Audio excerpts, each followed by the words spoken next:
Udah.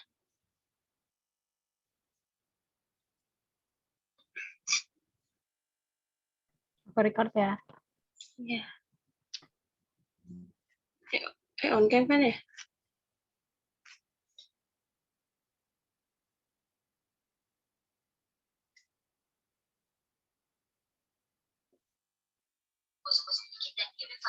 Iya.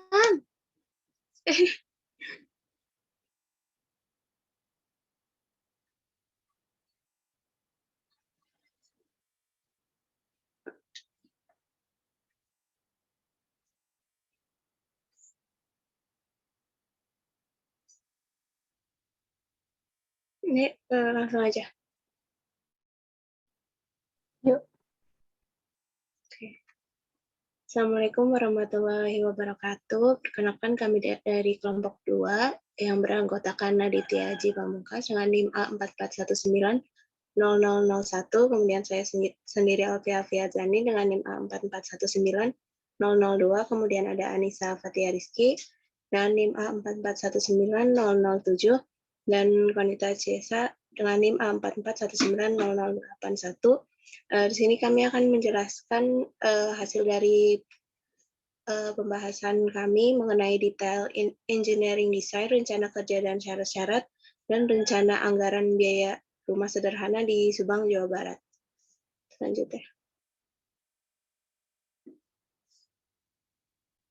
Kemudian untuk pembahasan utama di sini ada 4. Yang pertama yaitu lokasi dan deskripsi tapak, yang kedua detail engineering design, yang ketiga rencana anggaran biaya, dan yang keempat rencana kerja dan syarat-syarat.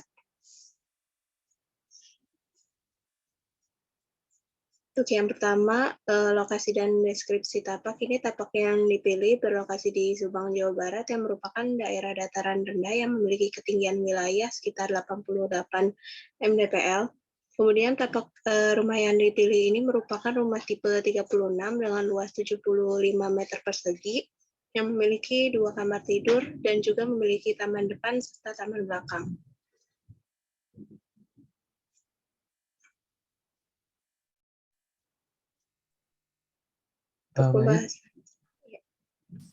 Bagian selanjutnya yaitu detail engineering design.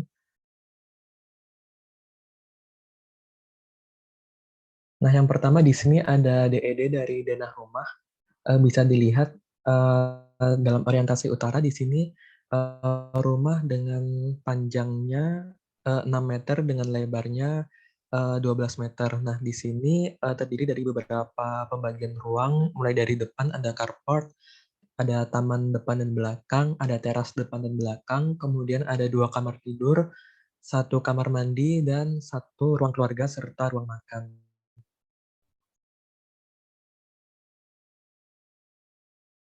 Selanjutnya di sini ada gambar tampak depan dan tampak belakang. Bisa dilihat di sini untuk elevasi lantainya sendiri naik 30 cm dari muka tanah.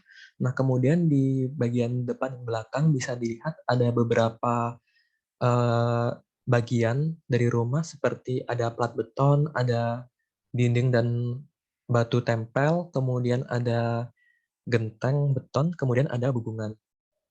Selanjutnya. Baik, selanjutnya ada gambar tampak atas atap dari side plan yang telah dijelaskan sebelumnya. Jadi ini merupakan tampak atas dari side plan tadi, di mana di sini dapat kita lihat bahwa pada atap ini terdapat genteng kaca dan genteng seng, seperti itu. Lalu selanjutnya.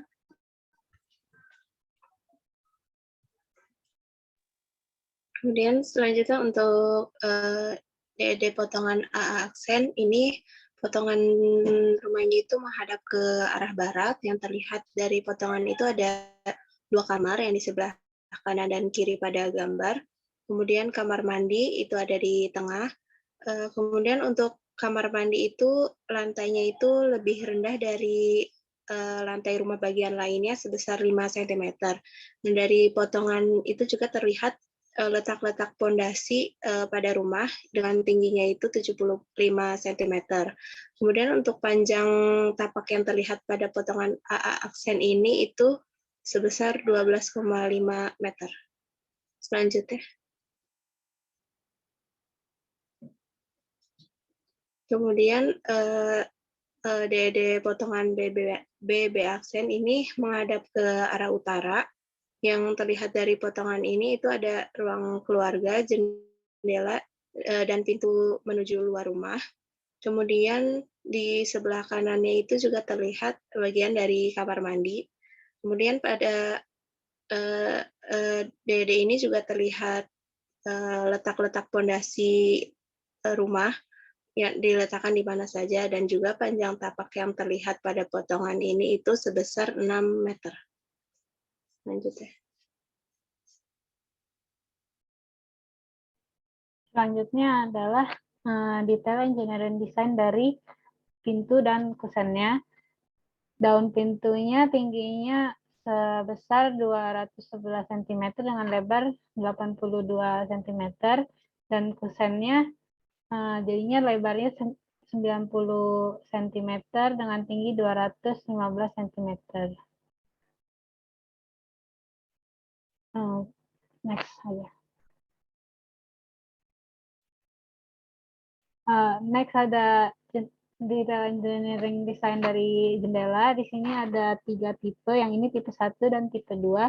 Yang tipe 1 berada 20 cm dari tanah dengan tinggi 195 cm dengan lebarnya 145 cm, dan dia jadinya ada 2 bagian kacanya, satunya 40 cm dan satunya lagi 90 cm.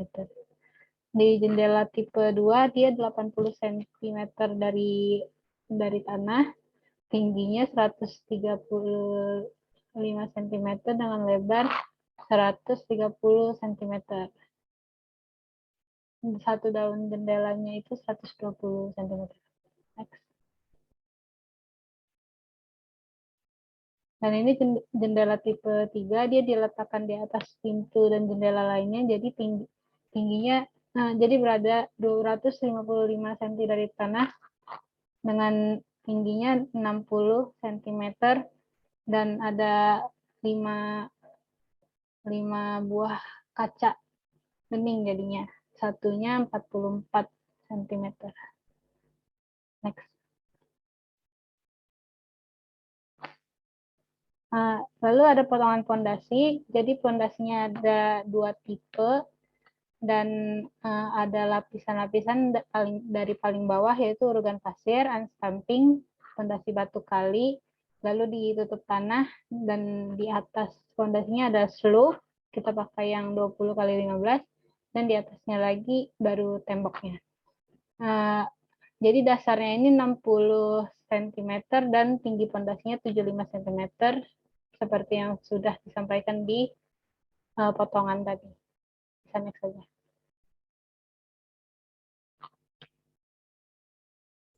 Baik, selanjutnya ada detail engineering design dari penampang kolom, balok, dan sloof, di mana masing-masing konstruksi tulang besi ini memiliki luas, lebar, dan panjang yang berbeda-beda.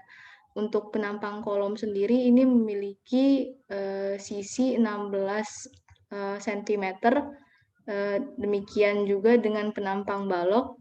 Sedangkan untuk penampang sloof, di mana sloof itu sendiri adalah jenis konstruksi beton bertulang yang dibuat pada bangunan dan biasanya terdapat pada lantai dasar, itu memiliki ukuran yang sedikit lebih besar daripada penampang kolom dan penampang balok, yaitu sebesar 20 kali 16. Selanjutnya.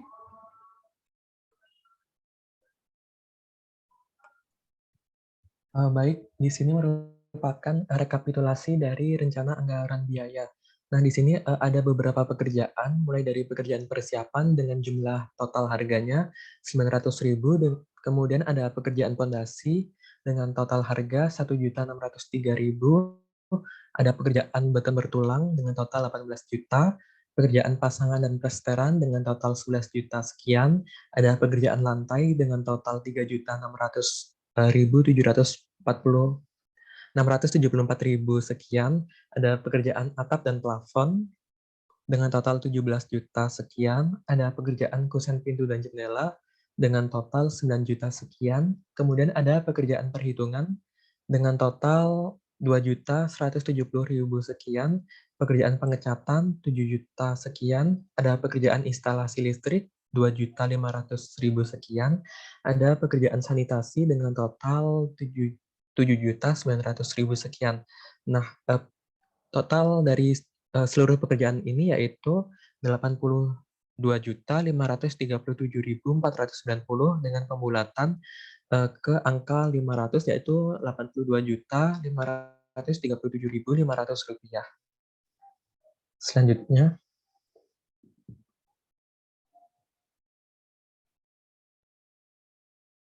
Baik, selanjutnya ada rencana kerja dan syarat-syarat dari konstruksi yang telah dijelaskan sebelumnya. Di sini kami akan menjelaskan salah satu contoh RKS dari pekerjaan konstruksi, yaitu pekerjaan tanah dan urugan. Lalu dalam pekerjaan lahan tanah ini, sebelum melaksanakan pekerjaan galian, tanah untuk dudukan pondasi, penyedia jasa harus memastikan mengenai dimensi galian pondasi yang akan digali. Lalu penyedia jasa dapat memulai proses penggalian tanah untuk pondasi ini apabila sudah mendapat persetujuan dari direksi teknis atau konsultan pengawas. Lalu dasar galian harus mencapai tanah keras dan jika pada galian terdapat akar kayu, kotoran dan bagian-bagian tanah yang longgar, maka bagian ini harus dikeluarkan seluruhnya. Lalu untuk mempertahankan kepadatan muka galian tanah, lubang yang sudah siap segera dipadatkan. Selanjutnya. Selanjutnya ada contoh jadwal dan rencana kerja. Jadi di sini ditulisnya rencana kerja yang dibuat oleh penyedia jasa memberikan gambaran mengenai ketepatan waktu pelaksanaan pekerjaan, ketepatan biaya pekerjaan, dan ketepatan bentuk pekerjaan. Jadi jadwal dan rencana kerjanya seperti berikut. Penyedia jasa diwajibkan untuk membuat jadwal waktu secara rinci dan harus menggambarkan tahapan-tahapan secara gamblang. Lalu jadwal dan rencana kerja yang dibuat oleh penyedia jasa mengacu pada alokasi waktu yang ditetapkan oleh kelompok kerja dan jadwal waktu pelaksanaan pekerjaan yang telah dibuat pada saat pemasukan dokumen penawaran. Lalu rencana kerja yang dibuat harus dilengkapi dengan tabel atau matriks atau diagram atau grafik sehingga memudahkan direksi teknis lapangan atau konsultan pengawas dalam mengevaluasi capaian pekerjaan yang akan dikerjakan, dan rencana kerja yang dibuat harus diketahui oleh konsultan pengawas dan disetujui oleh direksi teknis. Next. Sekian dari kami dari kelompok 2. Terima kasih atas perhatiannya. Wassalamualaikum warahmatullahi wabarakatuh.